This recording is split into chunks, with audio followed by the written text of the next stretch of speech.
राधे राधे, जय भगवान जी। Hello friend, पूजा शुक्ला आप सभी दर्शकों का आप ही के यूट्यूब चैनल इंडियाज़ कंट्री में बहुत बहुत स्वागत करती हूँ।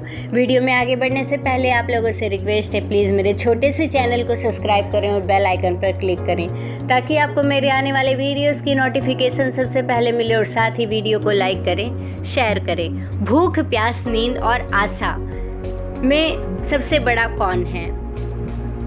भूख, प्यास, नींद और आशा चार बहनें थीं। एक बार उनमें लड़ाई हो गई कि सबसे बड़ा कौन है।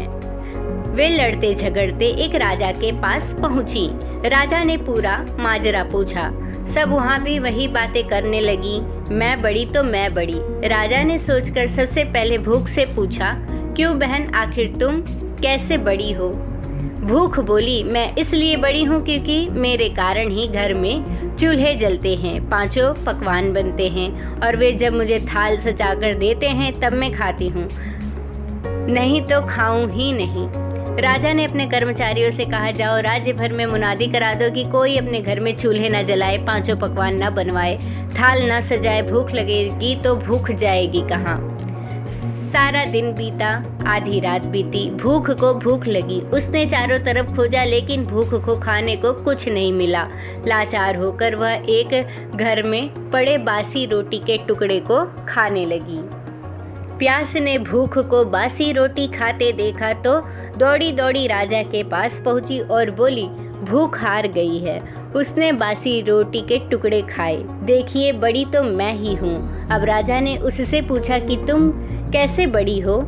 प्यास बोली, मैं बड़ी हूँ, मेरे कारण ही लोग कुएं तालाब बनवाते हैं, बढ़िया बर्तनों में भरकर पानी रखते हैं और वे जब मुझे गिलास भरकर देते हैं तब मैं उसे पीती हूँ, नहीं तो पीऊँ ही नहीं। राजा ने अपने सेवकों से कहा, मुनादी करा दो कि कोई भी अपने घर में पानी भरकर ना रखे, किसी को गिलास भरकर पानी ना दे, कुएं तालाबों पर पहरे बैठा दो। प्यास को प्यास लगेगी तो जाएगी कहाँ?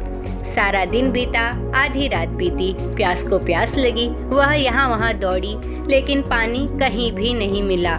लाचार होकर वह एक ताल पर झुककर पानी पीने लगी। नींद ने देखा तो दौड़ी दौड़ी राजा के पास पहुंची और बताया कि प्यास हार गई। वह तो ताल पर झुककर पानी पी रही है। मैं बड़ी हूँ, अब इसमें कोई संशय नहीं रह गया।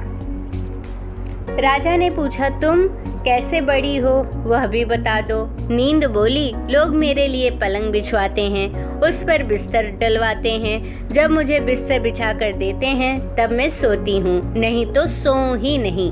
राजा ने सेवकों से कहा, राज्य में यह मुनादी करा दो, कोई भी पलंग न बनवाए, उस पर गद्दे न डलवाए और बिस्तर बिछाकर भी ना रखे। देखें, नींद को नींद आएगी तो वह जाएगी कहाँ? दिन में तो ठीक रहा, आधी रात बीत गई, नींद उसे भी झेल गई, लेकिन उसके बाद नींद को नींद आने लगी। उसने खूब ढूंढा लेकिन बिस्तर कहीं नहीं मिला। हार कर वह ऊबड़ खाबड़ जमीन पर लेट गई।